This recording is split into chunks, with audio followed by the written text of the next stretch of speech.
आज मैं जो सच्ची घटना सुनाने जा रहा हूँ, यह सच्ची घटना उत्तर प्रदेश के लखनऊ की। लखनऊ का एक थाना है नाला थाना।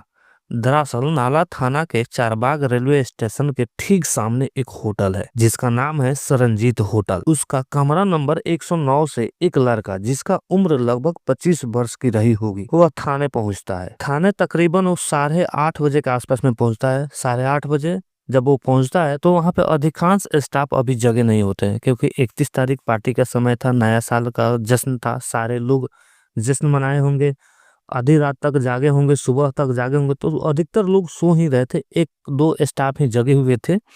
तभी ये जाकर कहता है, लड़खड़ाता है और बोलता है कि सर, मैंने रंजीत होटल में 5 मर्डर करके आया हूँ, मुझे अरेस्ट कर लीजिए और जाके उस पर तहकीकात कीजिए। पहले थानेदार इसको सीरियस नहीं लेते हैं, लेकिन फिर जब यह लड़का बोलता है कि वो सारे लोग मेरे अपने थे, मेरे मम्मी है, मेरे बहन है, मेरे और बहन है, और इस मर्डर में मेरा पिताजी भी शामिल है, पिताजी के कहने पर और पिताजी के मर्जी से ही मैंने अपने 4 बहनें और अपनी अम्मी का कत्ल करके आ रहा हूँ। कुछ लोग उसमें सीरियस होते हैं और सीरियस होने के बाद वो जस्ट उसी होटल में पहुंचते हैं। कमरा नंबर जब 109 खोलते हैं तो सारे पुलिस वाले शॉक्ड हो जाते हैं और सच देखते हैं कि वहां पे तो 5 लाशें, 4 लड़कियां और एक लेडीज जो उसकी मम्मी थी उसकी पड़ी हुई है। पुलिस जैसे ही अपने उच्च अधिकारी को इस बात की सूचना देती है, सारे लोग वहां पहुंचते हैं। फॉरेंसिक टीम पहुंचती है, देखती है कि इससे कुछ लोगों की हत्या गला दबाकर की गई है और कुछ लोगों की हत्याएं जब उनके गला दाबने पर नहीं हुई है तो उसके कलाई का नस काट दिया गया है। अब ये सारी घटनाएं जब स्थगित हो जाती है तो पुलिस इस लड़के पे फोकस करती है और जानने की कोशिश करती है कि क्या होता है,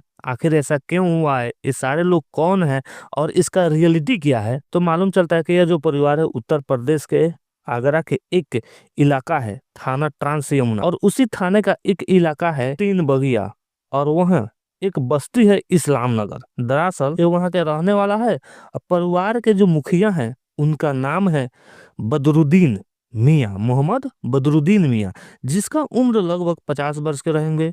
उसकी पत्नी जिसका नाम अस्मा है, ये लगभग 45 साल की थी, और सबसे बड़ा बेटा जिसका नाम अरशद है, जिसका उम्र लगभग 25 वर्ष की है, और उसके बाद उसकी बड़ी बेटी अलीसा जिसका उम्र 17 वर्ष की है। फिर उसकी 3-4 बहनें, यानी उसकी 3 बहनें। तो आज के कहानी में इसी के बारे में बताएंगे जो उत्तर प्रदेश में घटनाएं घटी हैं, इसका रियलिटी क्या है। क्योंकि न्यूज वाले बहुत तरह की बातें बता रहे हैं, बहुत सारे कहानी वाले बहुत तरह की बातें बता रहे हैं, लेकिन मैंने 2 दिन बाद इस कहानी का मेन पर्पस बताने का यही जरिया है कि जो भी बताऊं पूरा फैक्ट निचोड़ कर बताऊं।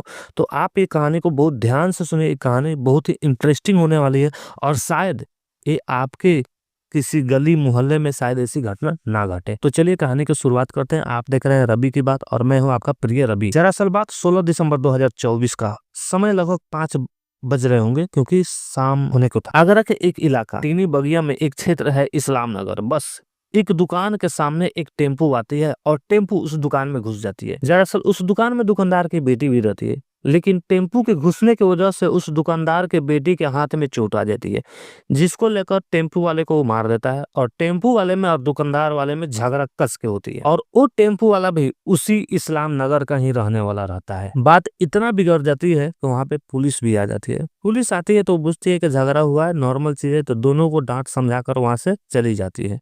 लेकिन 18 दिसंबर को वहां पे पत्थरबाजी होने लगता है। पत्थरबाजी होती है, पत्थरबाजी बहुत तेज होती है। पत्थरबाजी होने के बाद इस जो टेम्पू वाले थे उसको दुकानदार के तरफ से बहुत चोट पहुंचता है, क्योंकि उस मोहल्ले के सारे लोग उस दुकानदार के सपोर्ट में थे, और टेम्पू वाला और टेम्पू वाले के बेटा यानी अरशद, ये सिर्फ 2 ही व्यक्ति थे जिसको यह काम झेलना पड़ा, और वहां से सारे लोग इसको निकाल लेते हैं। ये बेचारा वहां से उठता है, उठने के बाद पूरे फैमिली को लेता है और वहां से निकल जाता है। निकलने के बाद ये चला जाता है आगरा। आगरा कुछ दिन रहता है, 2 से 5 दिन रहता है। 5 दिन में वो इस ठंडी के मौसम में 5 आदमी को भाई कौन रखे, 4 बहनें, एक माँ और एक इसका पिता, 7 आदमी को कोई रहने का ठिकाना नहीं। इस ठंडी के दिन में बाहर सोता था सब, कभी मंत्री के पास, कभी विधायक के पास, कभी उसी पुलिस स्टेशन में, लेकिन किसी का कोई रिस्पॉन्स नहीं आता है। तो यह अरशद बहुत ही टेढ़े माइंड का है, इसका दिमाग बहुत ही एक्टिव रहता है। ये कहता है चलो इन लोगों का फिनिशिंग कर देते हैं, सारा झंझट ही हटा देते हैं, क्योंकि अगर 1-2 मर्डर करेंगे तो फैमिली वाले का मर्डर का केस आ जाएगा बस्ती वाले पर और बस्ती वाले गिरफ्तार हो जाएंगे। तो 30 दिसंबर को सरनजीत होटल में पहुंचता है। सरनजीत होटल में 30 दिसंबर को खाना खाता है बाहर जाकर, फिर बाहर से आता है तो 31 दिसंबर को सरनजीत होटल में ही रहता है। लेकिन उसके पिताजी आते हैं वहां पे और एक पारा पारी पहले मम्मी का कत्ल करता है, उसके बाद छोटी बहन का कत्ल करता है कि बाबू ये छोटी है, इसको कत्ल कर दिया जाए। 3 बहनें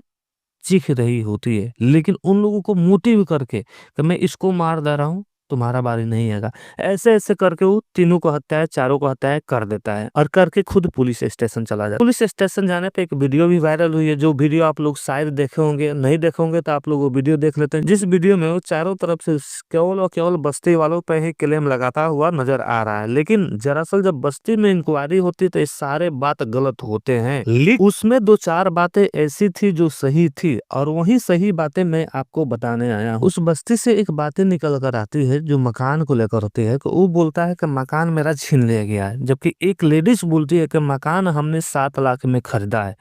तो जब 7 लाख में आप मकान खरीदे तो पेपर तो आपके पास होना चाहिए। पेपर उस अरशद के पास है और मकान आप 7 लाख में खरीद लिए, बताइए संभव तो नहीं है। यानी इस केस को लेकर इतना तरह से घुमाया जा रहा है कि कहीं ना कहीं जो क्लेम वो बस्ती वालों पर लगा रहा है कि मेरी बहन को बेचने का प्लानिंग चल रहा था, कि हम लोग जेल में चले जाएंगे, मकान छीन लिया जाएगा, बहन को हैदराबाद में बेच दी जाएगी और यहाँ पे बहुत सारे लोग इलीगल काम करते हैं, जैसे जाली नोटों का कारोबार करते हैं, ये सारे बात सच है। क्योंकि वह एक ऐसा इलाका है जहाँ पे यही सब काम होती है। और रही बात बहन की बेचने को, बहुत लोग कह रहे हैं कि अरशद सनकी था, सनकी के चलते उन लोगों का मर्डर किया, लेकिन नहीं, वो रियल था और रियल में वो और मजबूरी में आकर इन लोगों का कत्ल किया है, क्योंकि वो जानता था कि अगर हम लोगों को कुछ हो जाती है तो हमारे बहनें कहाँ जाएंगे, और यही सराहना देकर बहनों को सुनाकर वो कत्ल किया।